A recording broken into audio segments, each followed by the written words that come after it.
Hey guys! Today we're doing something a little bit different than my usual. I love Artfight. I've actually been doing it on and off since the prehistoric era of 2017. So long ago that I was still doing digital art and haven't yet been enlightened by the idea of felting.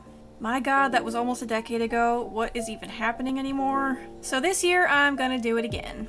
But because all the guys I picked were pretty simple, I thought it would be a good opportunity to make this into a Q&A video. So this won't be much of a tutorial this time around, but hopefully hearing me talk about things while felting is interesting enough. And without further ado, let's get started. Most of the time I don't draw the characters out before felting them, but this time I thought it was needed because I want them to stay chibi and small.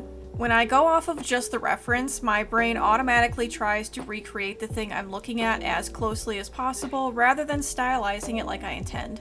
So planning is what we're gonna do. Unfortunately, I didn't have enough time to make all of these guys, but I'm glad I got to do most of them, including a couple of them that I didn't actually draw here because I didn't really need to. I don't really have any rules to picking out characters to make here. I really just pick ones I know I'm going to have fun making. And that tends to lean towards creature or monster designs. I really love the ones that are really creative and don't look like any specific animal. Another thing, I didn't want to do any revenges this time. I love and appreciate all the art that I get, but I just can't revenge every single one of them, so typically I just choose not to do any so that people don't feel left out. Anyways, I have a really good batch here to start with, so let's get to some stabbing. Starting with Grub, owned by Bee-Buzz. A nice simple one, just a silly blobby cat guy. I know I said I like to pick ones that don't resemble real animals as much, but I think this one is far enough from a real cat to still count. Plus, they're so cute and are made of two of my favorite colors, so it was kind of a given for me. Not a whole lot to say about this guy, just a bunch of simple shapes smashed together. Nothing too crazy at all. Because of that, I think I will get into the Q&A part of the video now. I got a lot of questions regarding supplies and technique. I won't answer every one of them here because at some point I would like to make a dedicated video for that. Also, I link almost all of the materials I use in the description of every video. So the first question, what got me into felting? COVID happened. A bit of a story here. Back at the end of 2019, I finally overcame my severe social anxiety and got my first job working at an aquarium store. And then 3 months later, COVID came and shot that business in the head, so I was left with no job and a lot of free time. During my daily doom scrolling session, I came across this super cool craft that I just really wanted to try out. And that is wood carving. So I tried it out and I wasn't that bad at it, but it hurt my hands like you wouldn't believe. So eventually I had to quit, which was really disheartening at the time, but I gotta do what's best for my health, so I had to move on. Then in 2021, I got another aquarium job, and then lost that one 3 months later, also because of COVID.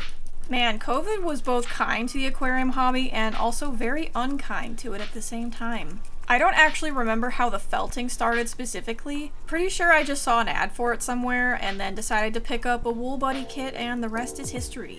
Which also brings me to my next question, which is tips for beginners. Big tip, don't invest a lot of money into this if you're just trying it out. Suffer with the shitty wool in a basic kit to get a feel for it before you buy the nice expensive stuff.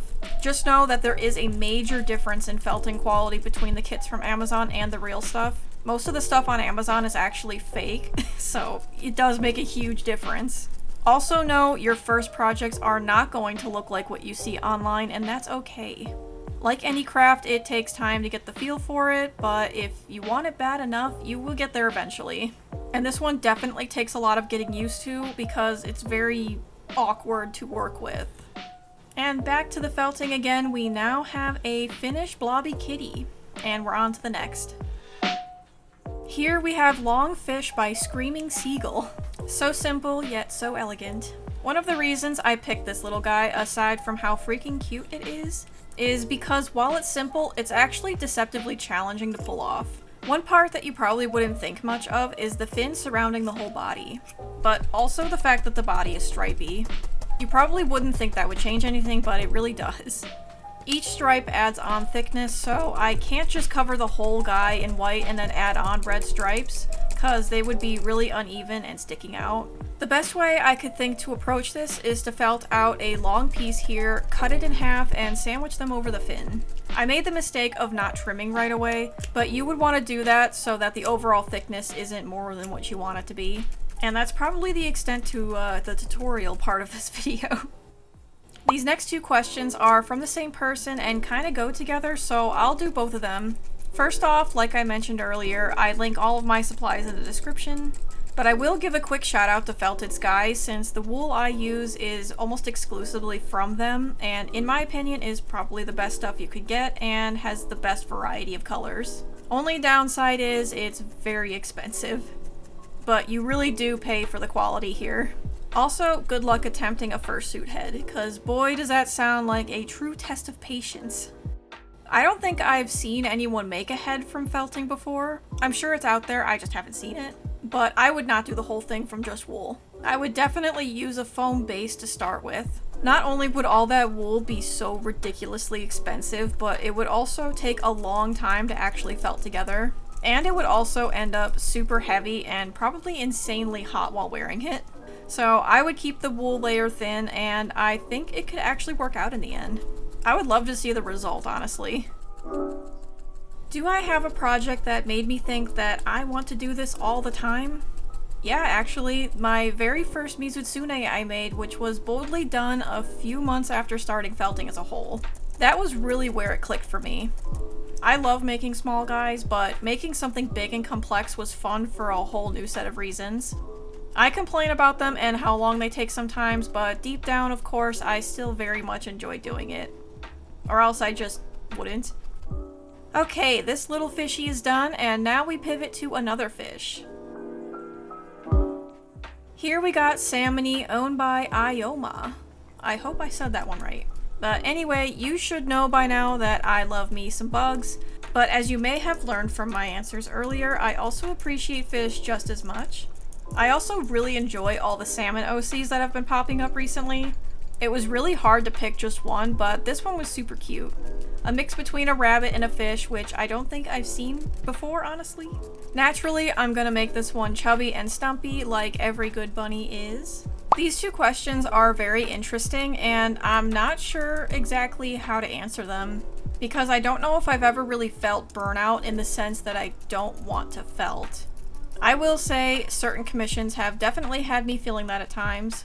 When it starts to creep in, I just stop that project and move on to another for a bit, which is why sometimes my commission turnover time is quite long. I feel so bad when that happens, but so far everyone I've worked with has been very understanding, or at least they've been pretending to be. Either way, I appreciate it. A lot of times changing course with a new subject is enough to avoid the burnout, but admittedly I have to force myself to finish some of these since someone's expecting it in their hands at some point. With felting as a whole, I kinda don't stop. I'm like a felting machine. It's my true passion and kind of an addiction, and I have a hard time stopping it to do other things because there's always something I want to make.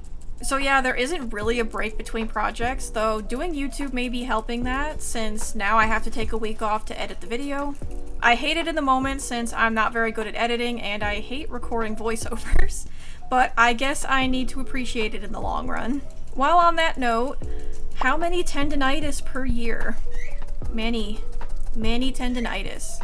That was actually one of the reasons that I can't draw consistently anymore. It's just too painful. But I also have psoriatic arthritis, which makes it difficult in different ways. My theory as to why I think I can do felting over drawing is because my hand is always changing positions while felting, and there's several micro breaks in between. Drawing doesn't really have that, and my hand stiffens up super bad when I have to do any of it for too long, or when I have to keep my hands in a single position for too long in general. I also get questions on my videos quite frequently asking why I don't just use a felting gun if I'm in pain, and well, I genuinely think that that would make the pain worse for me for reasons that sound made up but I swear are real. Holding something big and heavier than a normal needle holder will actually cause my hands to get really stiff and go numb. It's one of the depressing reasons that I can't even play on my DS anymore for long periods of time. So yeah, in short, the way I do it is just comfortable enough for me as long as I take breaks. And just like that, we've got another cutie finished. I want to take a moment here to show off all the amazing art that I've gotten here as attacks. I really can't thank all of you enough, like seriously, these are all so amazing. I got a lot of animated ones this year too, which is always so cool to see. As you can see, this is all of my little Sona honey. Fun fact, I get a lot of comments asking exactly what she is. Most guess that she's a spider, and I totally don't blame anyone for thinking that. But she is indeed an insect, and not an arachnid. She's a panda ant, which isn't actually an ant at all, but a wingless wasp. And also probably the cutest creature I've ever seen. Another fun entomology fact, these wasps parasitize bee larvae in order to complete their life cycle. So canonically, my Sona has killed and eaten at least one infant in her life. Anyway, how about we get back to that felting, shall we? Next is a fun one. I don't think she has a name, but she is the Spore Sona of Apologetically Abby. If you don't know, Spore is this super old but still magically silly game where you play as a cell that can evolve into a creature that will eventually take over the universe. But I think most people just messed around in the creature creator making penis monsters, as it normally goes for our species. This game has a very special place in my heart, so I was so happy to see that people are still making OCs with this game.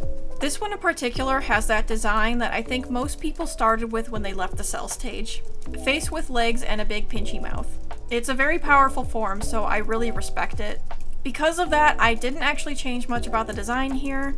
I struggled a bit with the shapes on this one, but eventually I got into the groove of it. Here's another interesting question.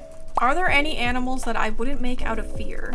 Short answer, I'm genuinely not afraid of any animal. Well, there are probably a lot of animals that I wouldn't want to have a face-to-face encounter with, most of them being herbivores actually. But I'm not really afraid of them as a concept. I guess centipedes are the closest thing to that, since seeing one in person evokes this primal fear response. But again, I'm not afraid of centipedes as a whole. I love them a lot actually, and think they're some of the coolest little beasties. I think I would be more afraid of actually felting one because of the amount of legs it has. That sounds much scarier to me than meeting a centipede in real life. And on that topic, my favorite subjects to felt are definitely the little beasties of the world. I just find insects and even fantasy monster designs to just be so fun, especially if I can make them cute. Probably why I love Pokemon so much too. It's a really good combination of both. How often do I make personal projects for fun? Very rarely, actually. Lately, I've been swamped with commissions, so I just don't have the time for it. YouTube again has helped with that, since I can justify a personal project by making a video out of it, which is what one of the next videos I make will be, by the way. But yeah, felting has been a lot of business for me, which is fine because a lot of the guys I get commissioned to make are all designs that I like anyway, so I still have a lot of joy in making them. And that's another one down, and on to the next. Okay, so I lied earlier about only doing attacks and no revenges, but I couldn't help myself here. This one can actually answer a couple questions. I don't think a lot of people would have guessed based on the limited knowledge of myself I put online, but my favorite Pokemon is Skitty. And my favorite video game is Mystery Dungeon Explorers of Sky. So imagine the pure joy I felt when Rainbow Mayhem attacked me with this absolutely incredible drawing of my bug, and that they had a Mystery Dungeon OC who's a Skitty. So yeah, this will be the one revenge I do. I apologize for being weak. Back to that same comment, my favorite Monster Hunter monster is a tall Ka, which shouldn't be that much of a shock, honestly. Funny thing is, that's a monster I've started and never finished twice now. Maybe someday I will actually finish her. Do I have any hobbies? Oh yeah, I start and stop new ones all the time. A lot of them are crafts. One hobby I have is starting a cross-stitch project, not finishing it, and then starting a new one. I actually have 8 of these now lying around half done. As far as not craft related, I love gardening, specifically native gardening, and really just spending time in nature in general, if you can call that a hobby. Another big one is fish keeping. Like I mentioned earlier, I worked at aquarium stores, but also have been keeping fish as pets for almost a decade now with varying amounts of success. Currently, I just have one saltwater reef tank that has had its issues that I am now trying to fix. It's not quite there yet, but we're making progress. I'll have to find a reason to show it off in a video someday. I know that. And the last part of that question, what are my pronouns? You can call me whatever you like. I go by any of them. And that about wraps up this little skitty. Of course, I had to include a real bell on her. That was very important. The last little critter I'm going to be making is Clover, owned by Pure Shock. Ending off on another good guy. Of course, I had to pick one that was at least insect adjacent. Also a lovely combination of colors. And I just realized now that everything I made has a very distinct and different color palette. That was by accident, but I'm glad it happened that way. What's the most complex thing I've made? I was actually torn between either Joe or Boris here. Joe is just huge and has a lot of tiny details on him, but Boris has a lot going on with the intricate stand, all those scales, the lights. Actually, yeah, Boris wins that one. As for the second part of that comment, the gap between now and my earlier creatures is pretty big. I've been felting since 2021, so about 5 years now, if that's what you mean. Have I stabbed myself less over time? I wish the answer was yes, but no. I am very aggressive with my felting, as you may have been able to tell in my videos. And when you felt fast, you tend to be a bit careless, or the needle slips and ends up in your thumb. But it's okay, I don't mind that much. I mean, where's the fun without a little risk and danger? And no, I will never wear those little finger guards. No shame to those that do, but I need to actually feel the thing that I'm working on with my fingers in order to work around it better. It would really throw me off to use those. And finally, the last comment that I've gotten. I love how you're not afraid to show us your struggles and points where you take a break and restart from scratch. Is there anything you do to give yourself a pick-me-up? Do you ever look back at your older videos and just go, wow, look how far I've come. I can do this. I like this one a lot because as an artist, it can be hard to show the mistakes you make. I'm still self-conscious about that stuff, but lately I've realized it's good for people to see that stuff. I've been doing this for a long time now, but things don't always turn out how I intend them to, even now. It's hard to start out in a craft or really anything and see how much better other people are than you online when you see their art compared to yours. And I still get that now. But in actuality, we're all human. Sometimes things just don't turn out how we wanted it to, and honestly, you have no idea what the artist online has gone through to get to that finished product. You just gotta keep creating regardless. The only time that you really fail is when you give up completely. And when we give up completely, that's when the AI bros move in and get stronger, and we can't let that happen under any circumstance. So yeah, I do sometimes look back on my old stuff and think about how far I've come in this craft. I mean, it took me half a decade, but I went from this to this. And if I can create this, then I think whatever issues I'm having in the moment are definitely something that I can overcome. And you can too. We're all at different points in our creative journeys. Yours just looks different than mine right now, and there's nothing wrong with that.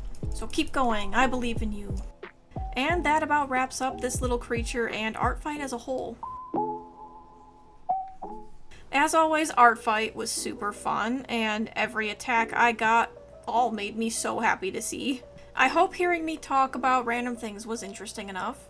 I kinda like the change of pace. Maybe I should change it up more often. But yeah, thank you all for watching me make these silly little guys. And for watching me in general. I'm almost at 10,000 subscribers now, and I can't believe that still. My mind is still blown about that. So I hope I can keep making content that you guys want to see.